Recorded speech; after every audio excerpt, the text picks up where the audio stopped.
ਅਗਲੀਆਂ ਖਬਰਾਂ ਵੱਲ ਜਾਈਏ। ਕੱਲ ਇਲੈਕਸ਼ਨਸ ਹੋਈਆਂ ਇੰਡੀਆਨਾ ਸਟੇਟ ਦੇ ਵਿੱਚ, ਮਿਸ਼ੀਗਨ 'ਚ, ਕੁਝ ਹੋਰ ਏਰੀਏ 'ਚ ਮਿਡ ਟਰਮ ਇਲੈਕਸ਼ਨ ਆ ਸਾਡੇ ਕੈਲੀਫੋਰਨੀਆ 'ਚ ਜੂਨ 'ਚ ਹੋਣੀਆਂ, ਫਿਰ ਨਵੰਬਰ 'ਚ ਹੋਣੀਆਂ।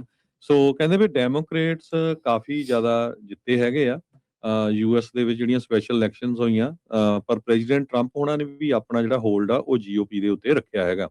ਇੰਡੀਆਨਾ, ਓਹਾਇਓ, ਮਿਸ਼ੀਗਨ ਇਹਨਾਂ ਸਾਰਿਆਂ ਦੇ ਵਿੱਚ ਜਿਹੜੇ ਟ੍ਰੈਂਡ ਇਹ ਸ਼ੋ ਕਰ ਰਹੇ ਆ ਵੀ ਡੈਮੋਕ੍ਰੇਟਸ ਜਿਹੜੇ ਆ ਉਹ ਮੋਮੈਂਟਮ ਆਪਣਾ ਗੇਨ ਕਰ ਰਹੇ ਹੈਗੇ ਆ। ਨਵੰਬਰ ਦੀਆਂ ਜਿਹੜੀਆਂ ਮਿਡ ਟਰਮ ਇਲੈਕਸ਼ਨ ਹੋਣੀਆਂ ਆ ਉਹਦੇ ਵਿੱਚ ਉਹਨਾਂ ਨੂੰ ਕਾਫੀ ਤਕੜਾ ਜਿਹੜਾ ਰਿਸਪੌਂਸ ਮਿਲ ਸਕਦਾ ਆ। ਪਰ ਪ੍ਰੈਜ਼ੀਡੈਂਟ ਟਰੰਪ ਉਹਨੇ ਵੀ ਪੂਰਾ ਹੋਲਡ ਜਿਹੜਾ ਆ ਆਪਣਾ ਰੱਖਿਆ ਆ, ਖਾਸ ਕਰਕੇ ਇੰਡੀਆਨਾ ਦੇ ਵਿੱਚ। ਉੱਥੇ 7 ਸੈਨੇਟਰਸ ਦੀਆਂ ਇਲੈਕਸ਼ਨ ਸੀਗੀਆਂ ਤੇ ਕਿਉਂਕਿ ਉਹਨਾਂ ਨੇ ਰੀਡਿਸਟ੍ਰਿਕਟਿੰਗ ਜਿਹੜੀ ਹੋਣੀ ਆ ਉਹਦੇ ਅਗੇਂਸਟ ਜਿਹੜੇ ਰਿਪਬਲਿਕਨ ਸੀਗੇ ਉਹਨੇ ਵੋਟ ਪਾਈ ਸੀ ਤੇ ਉਹਦੇ ਅਗੇਂਸਟ ਟਰੰਪ ਉਹਨਾਂ ਨੇ ਜਿਹੜੇ ਆਪਣੇ ਕੈਂਡੀਡੇਟ ਖੜੇ ਕੀਤੇ ਸੀ ਰਿਪਬਲਿਕਨਸ ਦੇ ਅਗੇਂਸਟ।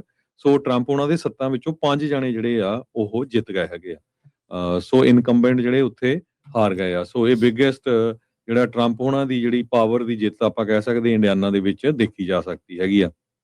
ਮਿਸ਼ੀਗਨ ਦੇ ਵਿੱਚ ਇੱਕ ਡੈਮੋਕ੍ਰੇਟ ਬੜੀ ਈਜ਼ਲੀ ਜਿਹੜਾ ਸੈਨੇਟ ਦੀ ਰੇਸ ਜਿਹੜਾ ਜਿੱਤ ਗਿਆ, ਜਿੱਥੇ ਕਿ ਪਹਿਲਾਂ ਟਰੰਪ ਹੁਣੀ ਪਿਛਲੀ ਵਾਰੀ ਇਲੈਕਸ਼ਨ 'ਚ ਜਿੱਤੇ ਸੀ। ਤੇ ਰਿਪਬਲਿਕਨ ਪਾਰਟੀ ਦੇ ਵਿੱਚ ਜੇ ਦੇਖਿਆ ਜਾਵੇ ਟਰੰਪ ਉਹਨਾਂ ਦਾ ਇਸ ਵੇਲੇ ਪੂਰਾ ਸਟਰੋਂਗ ਹੋਲਡ ਆ।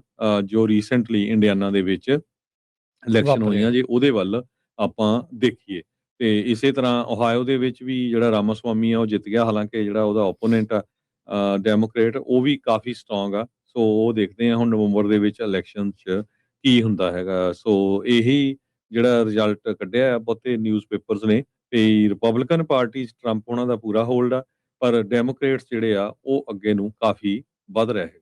ਕਈ ਸਪੈਸ਼ਲ ਇਲੈਕਸ਼ਨ ਦੇ ਵਿੱਚ ਉਹਨਾਂ ਦੀ ਜਿਹੜੀ ਉਹ ਜਿੱਤ ਹੋਈ ਆ।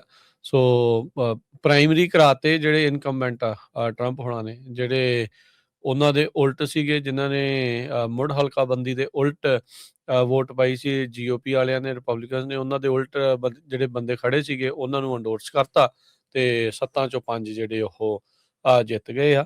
ਤੇ ਕਹਿੰਦੇ ਵੀ ਕੈਸ਼ ਵੀ ਕਾਫੀ ਉਹਨਾਂ ਨੂੰ ਜਿਹੜਾ ਮਿਲਿਆ ਸੀਗਾ। ਸੋ ਸਪੋਰਟ ਵੀ ਲੋਕਾਂ ਨੇ, ਇਹਨਾਂ ਦੇ ਡੋਨਰਸ ਨੇ ਉਹਦੇ ਆਪੋਜੀਸ਼ਨਸ ਵਾਲਿਆਂ ਨੂੰ ਜਿਹੜੀ ਉਹ ਕੀਤੀ ਜਿਹੜੀ ਉਹ ਹੈਗੀ ਆ। ਸੋ ਟਰੰਪ ਉਹਨਾਂ ਦਾ ਇਨਫਲੂਐਂਸ ਰਿਪਬਲਿਕਨ ਪਾਰਟੀ ਦੇ ਉੱਤੇ ਪੂਰੀ ਤਰ੍ਹਾਂ ਸਟਰੋਂਗ ਜਿਹੜਾ ਉਹ ਹੋ ਚੁੱਕਾ ਤੇ ਪਕੜ ਲਗਾਤਾਰ ਜਿਹੜੀ ਉਹ ਮਜ਼ਬੂਤ ਹੁੰਦੀ ਜਿਹੜੀ ਉਹ ਜਾ ਰਹੀ ਆ।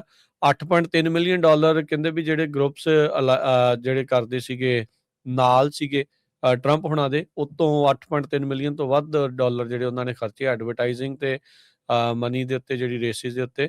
ਤੇ ਜਿੱਦਾਂ ਤੁਹਾਨੂੰ ਦੱਸਿਆ ਵੀ 7 ਚੋਂ 5 ਜਿਹੜੇ ਉਸ ਦੇ ਵਿੱਚ ਜਿੱਤ ਚੁੱਕੇ ਹੈਗੇ ਆ। ਸੋ ਓਹਾਇਓ ਦੀਆਂ ਜਿਹੜੀਆਂ ਰੇਸਿਸ ਆ ਉਹਦੇ ਵਿੱਚ ਕਹਿੰਦੇ ਵੀ ਬਿਗ ਸ਼ੋਅ ਜਿਹੜਾ ਇੱਕ ਹਿਸਾਬ ਦੇ ਨਾਲ ਵੱਡਾ ਸ਼ੋਅ ਹੀ ਜਿਹੜਾ ਹੋ ਰਿਹਾ।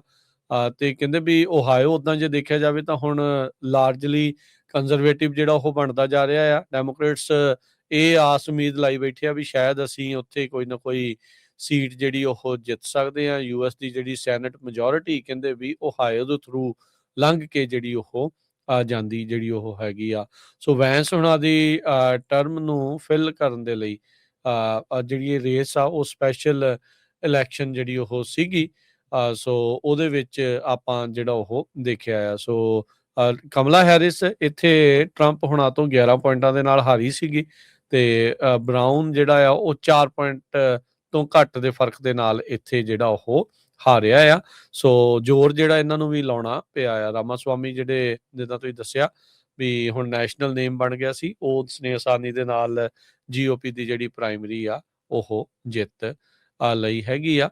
ਤੇ ਇੱਕ ਜਿਹੜੀ ਸਪੈਸ਼ਲ ਇਲੈਕਸ਼ਨ ਦੇਖੀ ਗਈ ਸੀ, ਚੈਡਵਿਕ ਗ੍ਰੀਨ ਉਹਨਾਂ ਨੇ ਇੱਕ ਸਟੇਟ ਦੀ ਸੈਨੇਟ ਦੀ ਸੀਟ ਆ ਉਸ ਨੂੰ ਜਿੱਤਿਆ ਹੈਗਾ ਆ। ਤੇ ਉੱਥੇ ਟਰੰਪ ਹੁਣੀ 1 ਪੁਆਇੰਟ ਤੋਂ ਜਿਹੜੇ ਉਹ ਰਹਿ ਗਏ ਸੀਗੇ ਉੱਥੇ, ਤੇ ਹੁਣ ਹੌਲੀ ਹੌਲੀ ਉਹ ਡੈਮੋਕ੍ਰੇਟ ਵਾਲੇ ਪਾਸੇ ਨੂੰ ਜ਼ਿਆਦਾ ਲੀਨ ਜਿਹੜੀ ਉਹ ਕਰ ਰਹੀ ਆ।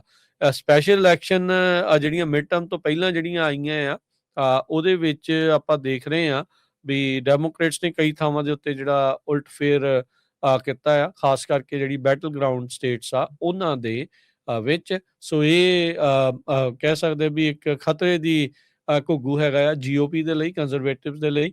ਔਰ ਤੁਹਾਨੂੰ ਸੀਗਾ ਵੀ ਜਿਹੜੀ ਵੀ ਪਾਰਟੀ ਦਾ ਪ੍ਰੈਜ਼ੀਡੈਂਟ ਬਣਦਾ ਆ ਉਹ ਅਕਸਰ ਮਿਡ ਟਰਮ ਦੇ ਵਿੱਚ ਉਹ ਪਾਰਟੀ ਕਾਫੀ ਜ਼ਿਆਦੀਆਂ ਸੀਟਾਂ ਲੂਜ਼ ਕਰ ਜਾਂਦੀ ਆ। ਅਮਰੀਕਨ ਲੋਕ ਕਿਤੇ ਨਾ ਕਿਤੇ ਚੈੱਕ ਐਂਡ ਬੈਲੈਂਸ ਬਣਾ ਕੇ ਜਿਹੜਾ ਉਹ ਰੱਖਦੇ ਆ ਹਾਊਸ ਦੇ ਜ਼ਰੀਏ ਜਾਂ ਸੈਨੇਟ ਦੇ ਜ਼ਰੀਏ ਵੀ ਸਾਰੀਆਂ ਜਿਹੜੀਆਂ ਚੀਜ਼ਾਂ ਆ ਉਹ ਇੱਕ ਪਾਰਟੀ ਦੇ ਕੋਲ ਨਾ ਹੋਵੇ ਤੇ ਬੈਲੈਂਸ ਜਿਹੜਾ ਉਹ ਬਣਿਆ ਰਵੇ। ਪਰ ਇਸ ਵਾਰ ਜਿਹੜੀ ਮੁੜ ਹਲਕਾਬੰਦੀ ਦੇ ਦੌਰ ਨੇ ਇਹ ਚੀਜ਼ ਨੂੰ ਹੋਰ ਜ਼ਿਆਦਾ ਕੰਪਲਿਕੇਟਡ ਜਿਹੜਾ ਉਹ ਕਰ ਦਿੱਤਾ ਆ।